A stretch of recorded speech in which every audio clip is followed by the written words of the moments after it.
My name is Denis. I'm a vice president of product management for GridGain, and also I'm a PMC chair of Apache Ignite project management committee.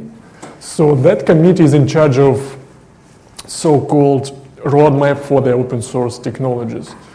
Generally speaking, even though Apache Software Foundation projects don't have any special management unit, there is still a group of committers of every open source project, let it be Kafka, Hadoop, Igniter, etc., who are governing the process for that specific open source stuff. And this committee consists of committers who contributed a lot to Apache Ignite, and those committers are willing to continue with project evolution. And that's why they just also want to take part in the direction of the roadmap of Apache Ignite. So that's like what that PMC group is dedicated for and created for. So every open source project like Kafka, Spark, Hadoop, Flink, etc., all of those famous frameworks, every group has a special PMC group dedicated. And what we are going to cover today, like data warehouses, data analytics, and how in-memory computing stack technologies can be helpful to solve your speed and scale problems with your existing data lakes. Before we start, I just want to see why are you here, folks, and not at the other session. How many of you are running data lakes or data warehouses? Those of you, how many of you are having kind of speed problems, so like you need to optimize or accelerate your data lakes? Yeah, so, all right. So here is, we are going to discover why, how, and with what set of technologies. We are going to talk about, before we start, let me just give you some perspective. Because the need for real-time analytics is truly connected to the digital transformation, which happens nowadays. And to show you that connection, generally speaking, I'd like to start with this quote. As Ralph Hammers, the CEO of ING Bank, told that he wants to see ING as a tech company with a banking license. And now let's think for a moment why the CEO of a famous and global company decided to generally pivot the business formula of this company. Why suddenly he wants to envision ING as a technological company which just provides some banking service. And the root cause of that definitely could be the digital transformation. The digital transformation actually transforms all of our internal architectures and infrastructures. And it sets some of the challenges for our existing solutions.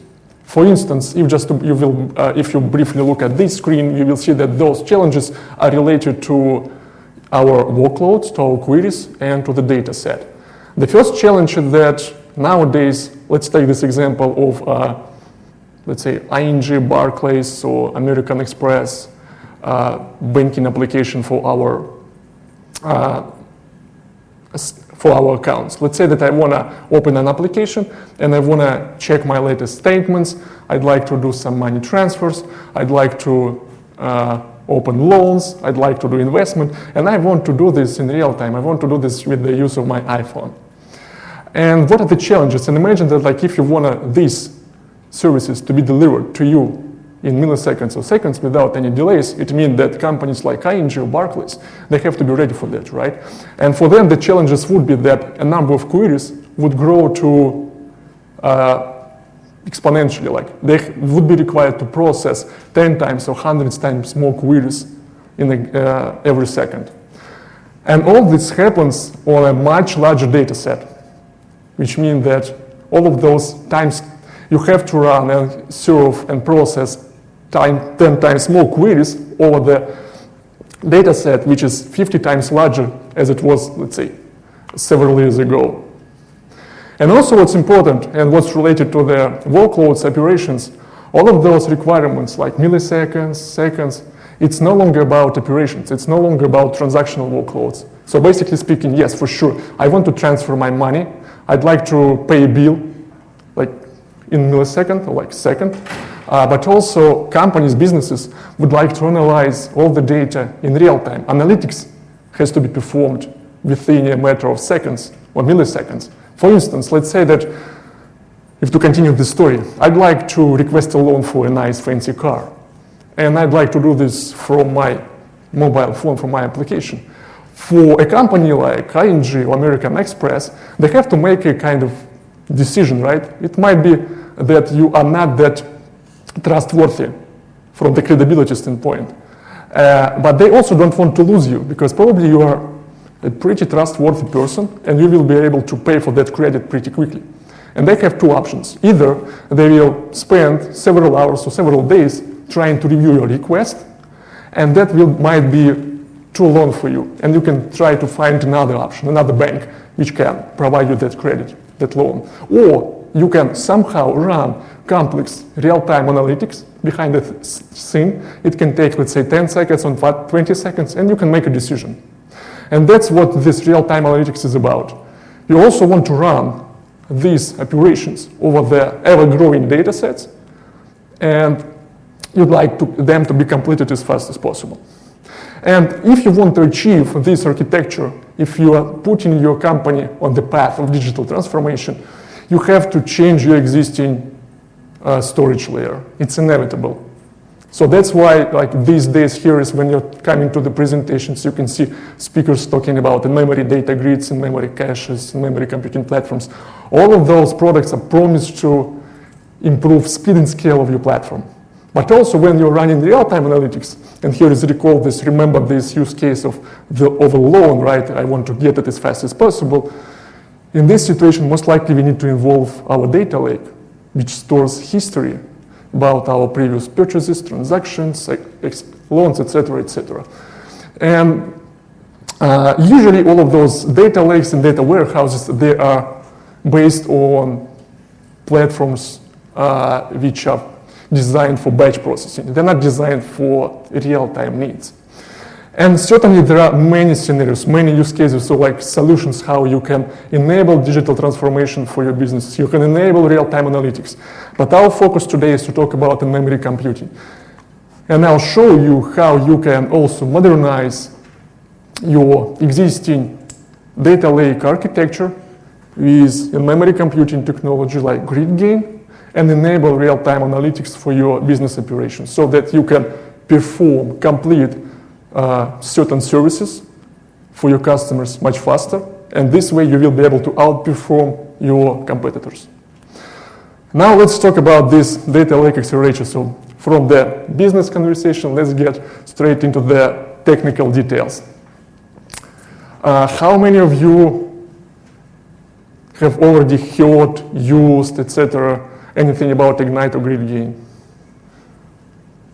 So I just don't want to repeat the same information over and over again. I know that there are many colleagues of mine who are presenting these days. And with this architecture, so like what's important, with a memory computing technology like GridGain, you don't need to disrupt your existing data lake infrastructure. The point of this architecture is that you're selecting, you as a business owner, you as an architect of your application, you know like what's your bottleneck, what you have to accelerate to enable real-time analytics. What are those operations? Most likely you don't need to accelerate the entire data lake. It's not the purpose. It's not the goal of conversation. You have some real-time analytical workloads and you must to have them running much faster. And to do that, again, we are deploying the following configuration. From one end, we continue using our existing data lake for standard complex analytics, for overnight analytics, for batch-like processing. At the same time, whatever you would like to accelerate or boost performance, to get performance for, deploy GridGain cluster for that. Deploy GridGain in the configuration of as a system of records.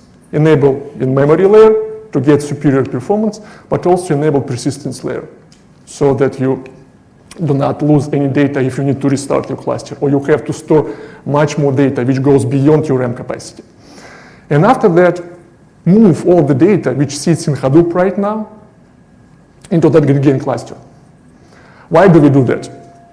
We do that so once you move the data into the GridGain cluster, you can leverage from our native APIs. And the purpose of using GridGain or Apache Ignite native APIs is to get superior performance. Because the true story about in-memory computing, it's not that you just store data in memory. It's not enough to put data in memory to get all of the in-memory benefits. All of the APIs, the framework around that in-memory storage has to be integrated into your distributed cluster. And if, let's say, you use GridGain APIs, like SQL, Compute Grid, our MapReduce framework, or machine learning, you can expect that all of your business operations will be running in that real-time fashion. At the same time, why we have Spark in the middle? Spark can be used as a generic layer for those use cases, for those operations when you need to span your query across your operational and warm data, which is located in GridGain, and your cold historical old data, which is in Hadoop. Most likely, and usually that's what we see from our production, like from our use cases, is that in most of the cases, you will be able to split data across data lake and GridGain. You will know like what has to be located in one cluster and what's in the another. But sometimes our businesses require us to merge data which sits in different storages. And Spark natively supports Hadoop ecosystem, and GridGain is integrated with Spark, which means that if you need to merge different tables which are located in Hadoop and GridGain, you will be able to do that with Spark, and I'll show you later how we achieve them. And also here we have Hadoop connector. That's a special framework, that's a special plugin which GridGain released a couple of days ago, specifically for this architecture. And the goal of this framework is to help you to facilitate your enablement of this architecture and maintenance of this architecture. So basically speaking, with that plugin, you will be able to load data easily from your Hadoop cluster to GridGain. And if you need that, if you need some sort of change data capture feature for this architecture, there are some of the tools available in this Hadoop connector pack. And now let's review, let's dive into this architecture, reviewing some of the vital components. But first of all, just to make it clear so that you can, once you leave this room, you kind of recall, you remember what's the purpose, what are the roles of Hadoop and what are the roles of GridGain. So continue using Hadoop as your storage or any other data lake, as your storage for all historical data, weeks, month old, weeks old, month old, or years old. And you most likely will be using it for the standard analytics and batch processing, when it's fine to wait for dozens of seconds or minutes or hours. That's what is data lake for. Keep using it. When it comes to GridGain, switch those operations of your application if you want to enable this real-time analytics, which means that you'd like to use you'd like to query operational and warm historical data. Like warm means like something like for the last day, for the last couple of days. And when the SLAs are in milliseconds or seconds range. And also, as for the Spark, again, the goal here is to split the data sets in such a way so that our applications are using native APIs of Hadoop for Hadoop access and native APIs for GridGain access. But if there are any operations which require data sitting in both storages, then use Spark. Spark is a wonderful product, and it's supported by GridGain, it's supported by Databricks for Hadoop integrations, So that's use it for your federated queries. Now, when it comes to GridGain native APIs, what are the APIs which are essential for the real-time analytics? First of all, SQL, for sure SQL. Hadoop world goes with Hive and Impala, right? If you'd like to have structured like access to your data. While when it comes to GridGain, we have NC SQL support. So all of the essential operations needed for analytical use cases, including functions like join of your data, grouping, ordering, filtering, aggregations, all of that supported. And the question related to the SQL is that why it's performant, why it works that fast across a cluster of dozens or hundreds of machines. The primary achievement here is that you have your data collocated. If you take a look at this screen, here is I'm trying to run a joining just two basic tables. This query answers a question like how many, what's the total number of cities in countries like Canada and India. And Ignite SQL engine is capable of completing this query in really swift because all the data is collocated, which means that all of the Canadian cities are located on the same machine where the record of Canada is. And the same stays true for India. All of the Indian cities are on a different machine. For sure, there will be different cities of the United Kingdom, United States, etc. But the whole logic is that related data, parent-child relationship, it will be aggregated and located on the same machine. So whenever you run your joins, all of those joins will be completed fast and efficiently. So here is you don't see any data movement between the nodes. That's why distributed SQL engine can compete and can be compared to SQL engines of relational databases. Another important module is Ignite Compute Grid. So here is a MapReduce framework of Hadoop, right? Or Spark execution engine. Basically speaking, those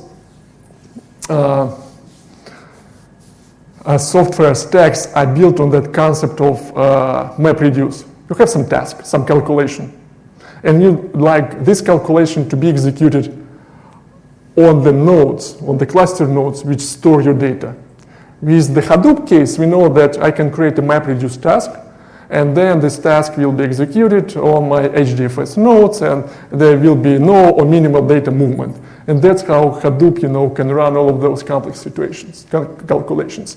The same story and the same logic works with Ignite or GridGain. If you have some complex calculation, for instance, if you take this loan approval process, most likely you have to check a lot of the data related to this customer. And if in your system, if you design it this way, that when your customer, when your customer is a central entity, and let's say my transaction history, my purchases, my previous loans are collocated on the same machine, then I can create some complex calculation logic which will assess and validate my credibility, and you can send this logic for the calculation to the specific machine so that you don't need to bring data from your cluster to your application layer. So your application layer instead can execute the logic on the storage side. What's important to note here is that this logic which you write, your custom logic, your custom code, you can be Java developer, .NET developer, or C++ developer. You don't need to deploy a class of this logic on your server side. You can just start your GridGain cluster, preload all the data, and then let's say in a week, you decided to optimize your code and you decided to create your logic.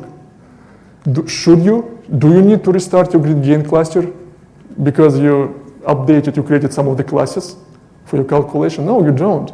You just restart your application, which already uses this logic, And when this calculation comes to the GridGain nodes, those nodes will check local class path. They will not find a class of that calculation, and the class, bytecode of the class, will be preloaded from your application over the network.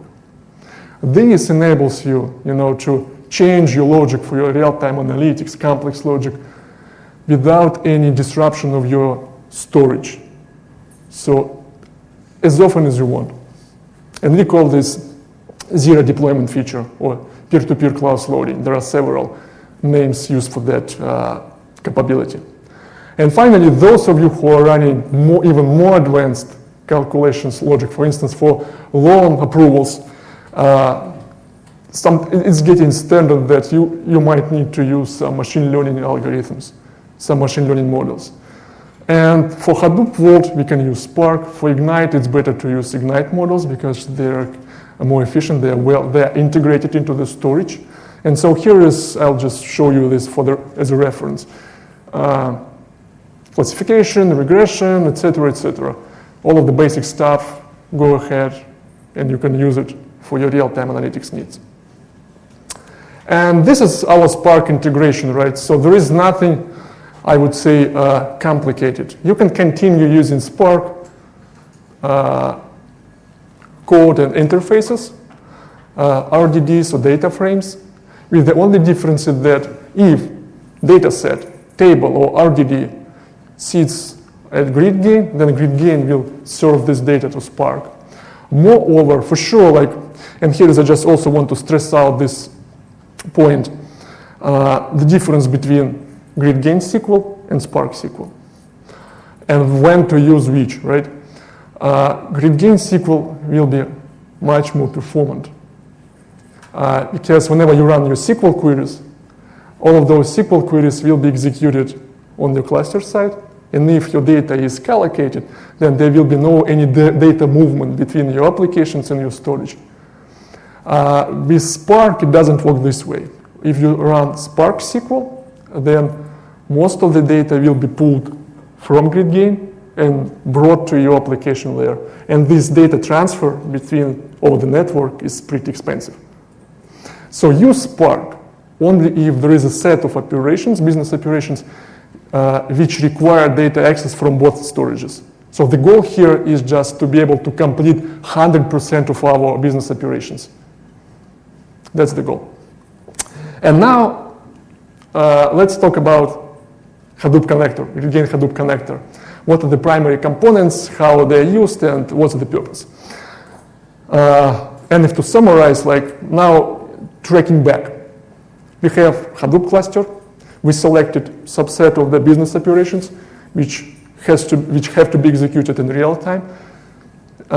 We decided which GridGain APIs are to be used for all of those operations: SQL, compute grid, machine learning. It's up to our use case. And now, the next step is to get and preload initial data set, let's say from Hadoop, from CSV files, etc., into your GridGain cluster. And then also probably, if by some reason there has to be a synchronization loop between your GridGain deployment and Hadoop deployment, also this connector goes with some handy tools. But let's start with the data loading. There are actually several options. The first one works perfectly fine for those who already adopted Spark in their architecture. So if you have Spark, then you can use a specially created Spark loader tool which connects to Hive, which connects to GridGain, takes a list of the tables you want to preload, and all of the data will, behind the scenes, will be preloaded for you from Hadoop to Spark, to GridGain. Another option is let's say you're not using Spark, and you don't want to complicate your architecture just because you just need to load the data somehow. It will be silly. Here is, again, if you're using Hive, then you can use a specially created Hive storage. You should, those of you and this Hive storage will let you you enable it as a kind of as a cache store for Ignite or GridGain, and then you can connect, like GridGain automatically connects to Hive and preloads all of the tables you'd like to get to the GridGain cluster. And also at the same time, it gives you a way to import schema, let's say configuration, because whenever you're going to configure your data model, your tables and caches for GridGain, most likely you will be importing something from your Hadoop cluster. And with this Hive store, you can import part of the schema for your GridGain. Let's say some of the tables now have to be moved to GridGain, and Hive store through this interface of our web console, you connect to your Hive cluster, import schema, convert the schema to your GridGain configuration, and after that, you're clicking a couple of buttons, and you can preload data into your GridGain cluster.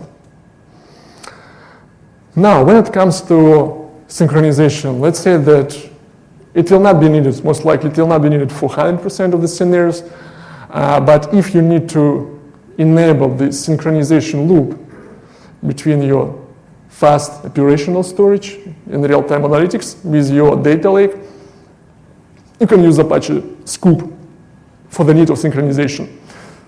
So generally speaking, Scoop, how it works with GridGain. GridGain provides SQL interface, right? And for that SQL interface also we supply ODBC and GDBC drivers. Scoop takes our GDBC driver, connects to GridGain cluster, and if you'd like to get incremental updates, incremental changes, and to have them transferred to your data lake, then Scoop will do that for you. Also, it works in a reverse direction. If you'd like to get something delivered from Hadoop to GridGain, also Scoop can be used for that scenario.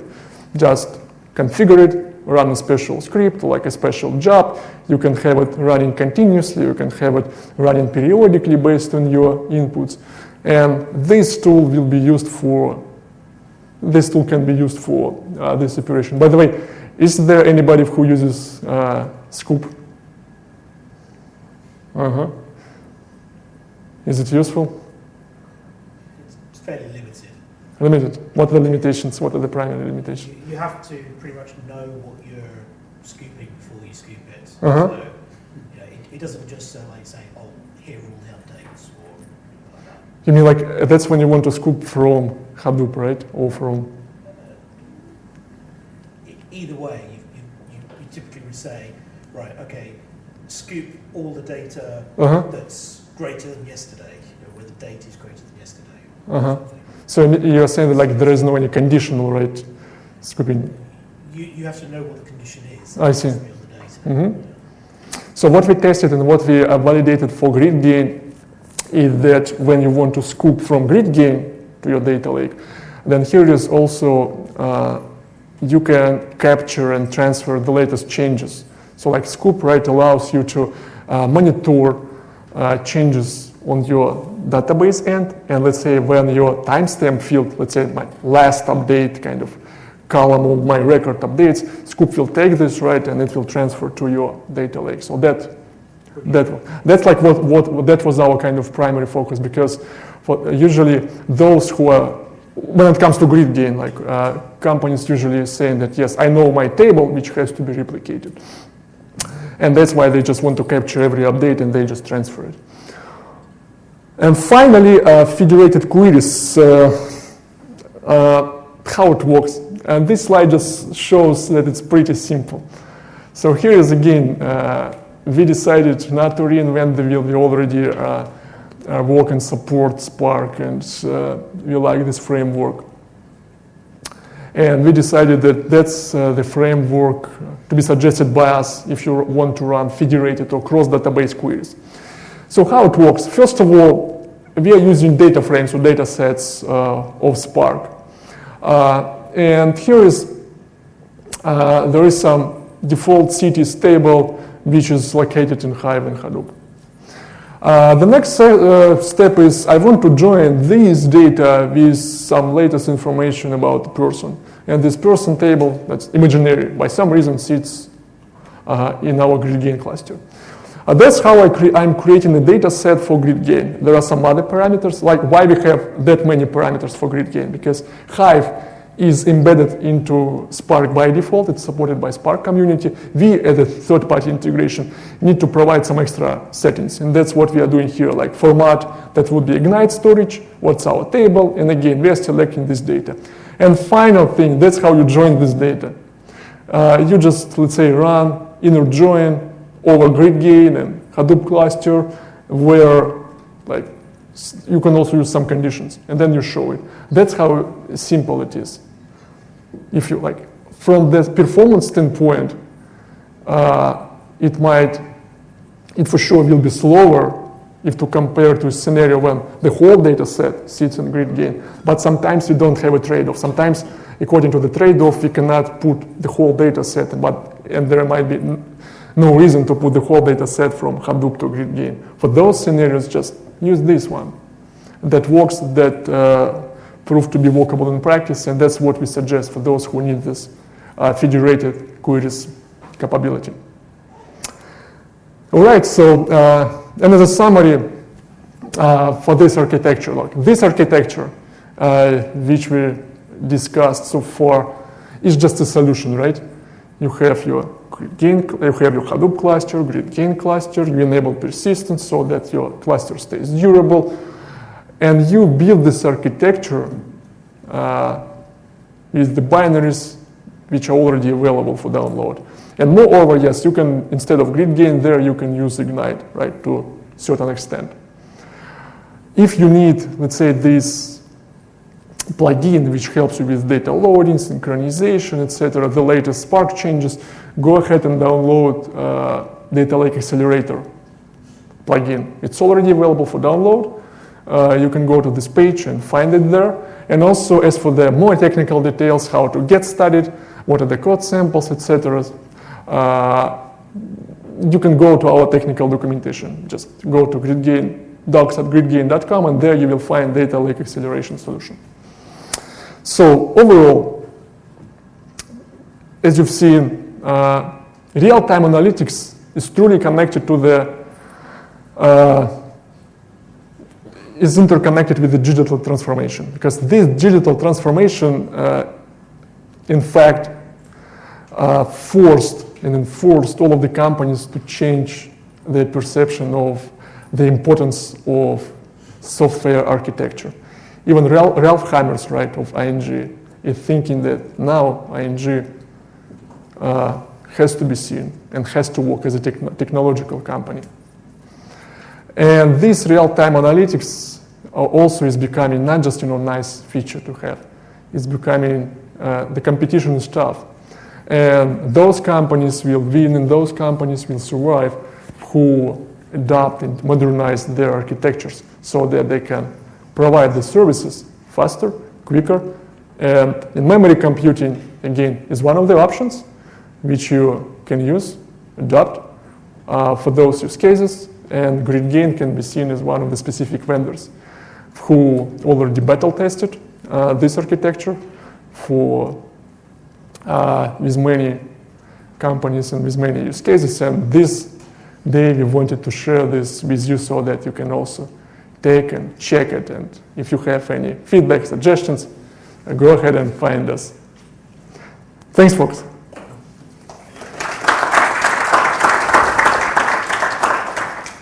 All right, questions? If you use a federated query for the section that uses the query onto GridGain, if it's an aggregation function or something like that, will it get translated into GridGain SQL, or will all of the data still come back? So the question is, let's say that we are using these federated queries capabilities, and what happens when Spark wants part of the query, right, to be executed over GridGain? Just that middle portion. Yeah, this one. Yeah, so generally speaking, how this works from the integration standpoint, we are integrated with Spark's Catalyst SQL engine, which means that whenever that Catalyst engine prepares an execution plan, it will decide like where it should go, to GridGain or to Hadoop. And then we kind of, as a module, as part of that integration, we will do whatever Spark requires us to do. If Spark wants us to return this data set, we will do that. Also, this integration is a little bit more sophisticated. For some of the branches of that execution path, if GridGain integration internally knows that, oh, I can take and execute this branch on my end without any data movement from GridGain cluster to Spark, then we will do this. We don't do this for 100% of the Spark Catalyst operations, but at least a subset of them. So I would say that still, for most of the Catalyst operations, GridGain will return data, subset of the data to Spark, but also there is a number of optimizations which will avoid this data movement from GridGain to Spark. All right, any other question? Yes, sir. Computing, the concept that, like when you do this computing and we are doing the computing in a server side, a node. This one. How it is different from the service grid? Mm-hmm.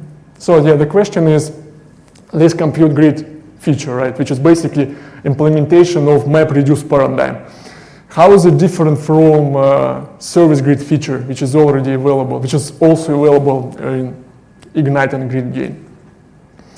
So generally speaking, both features are required to run some computation on the data end, right, so that there is no any data movement. But the key differences is that with compute grid, it's more of, application-driven approach. You have some logic which can be changed frequently, and you'd like this logic just, like as with MapReduce. There is not just, some service which is deployed, and you just trigger the service whenever it's required to execute some operation. But here is services, they're deployed on specific machines. You can deploy an instance of service on every GridGain data node, but still, if you want to achieve this data collocation, you would be required to do kind of extra manipulations with your services, because services are not, with the services concept, you cannot fully benefit from the collocated processing, because still, yes, your service request, let's say, can go to one node, but the data for that service request can be located on another node, just based on your computation, which means that from that node you will go to another node, etc., etc. But that's like from the kind of functional standpoint. And when it comes to deployment model, with compute grid, it supports this zero deployment feature, which means that you can change your logic as many times as you like, and you don't need to restart your GridGain cluster. With service grid, it doesn't work this way. With the latest release, service grid supports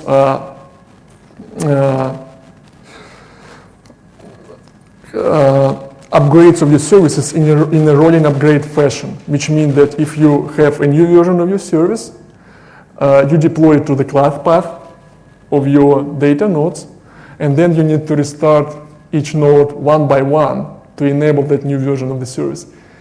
Yes, if you enable this, if you restart your service, your data nodes one by one, for sure, there is no any downtime for your cluster, but still you're disrupting it a little bit just to update your application logic.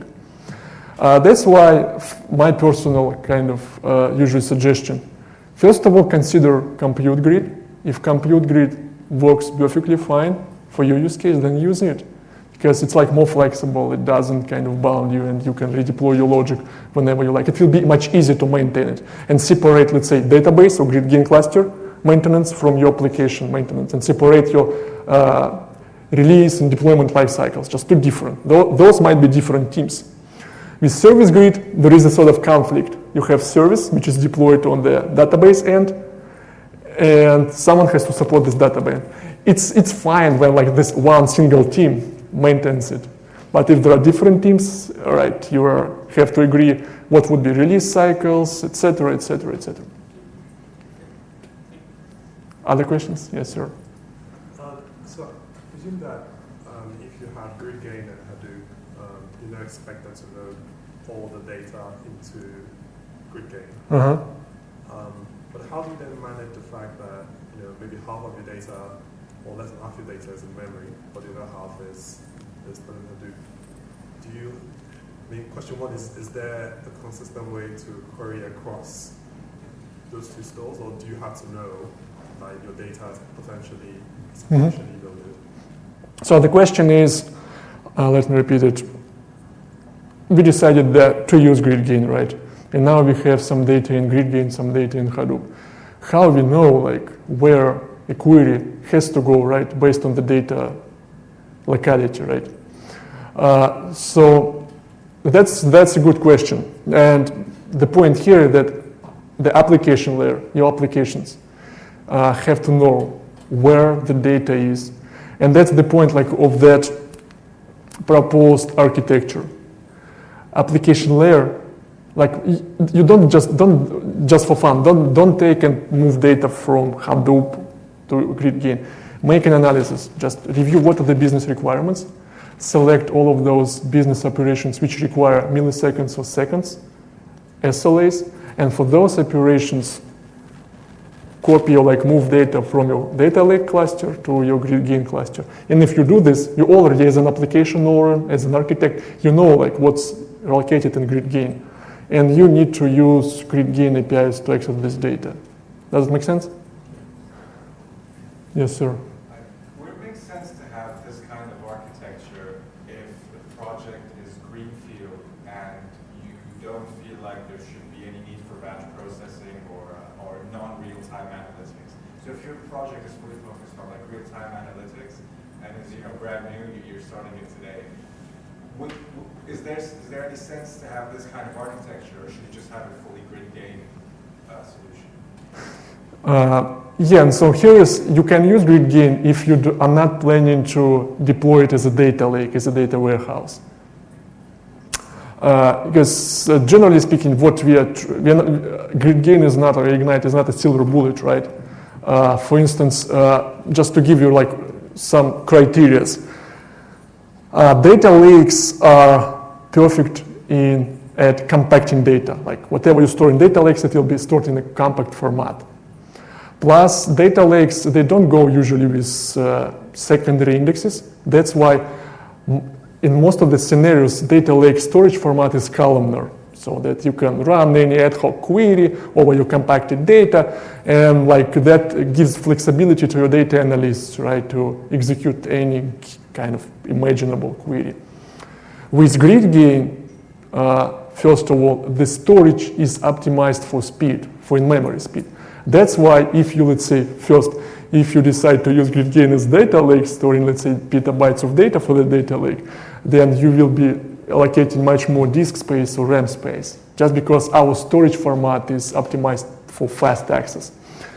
And second of all, presently our storage is more of row-based format, which means that when it comes to ad hoc queries, then you need to define secondary indexes. So your architects, developers, or data analysts, usually you don't just it will be not recommended to allow access for any ad hoc query, which means that you have to tune a lot of the queries, trying to set secondary indexes.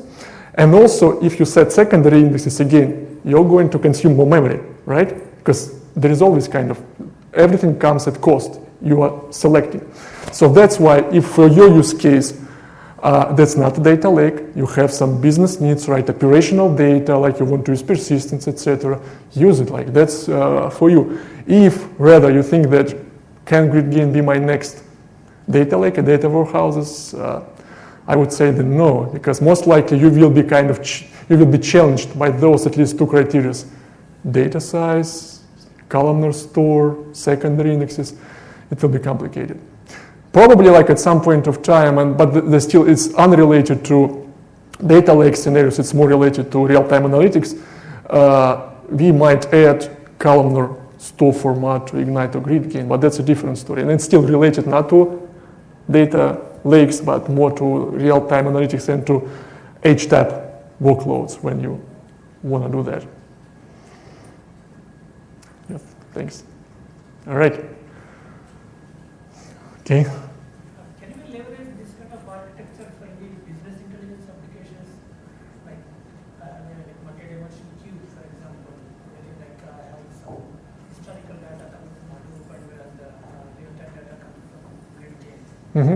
So the question is, can we use this architecture for BI applications, for reporting?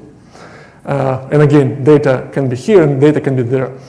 So the answer is yes, but again, you have to be selective. You have to decide. Because, for instance, we have some of the use cases like when big companies, financial companies use this architecture for reporting. But again, some of the reports, let's say they can use Tableau, Click, etc. They connect to GridGain, and they in advance know what are those reports and operations in GridGain. They did that performance tuning, because that's not columnar store. They optimized the store, defined secondary indexes, preloaded the data, and those reports are now running on GridGain.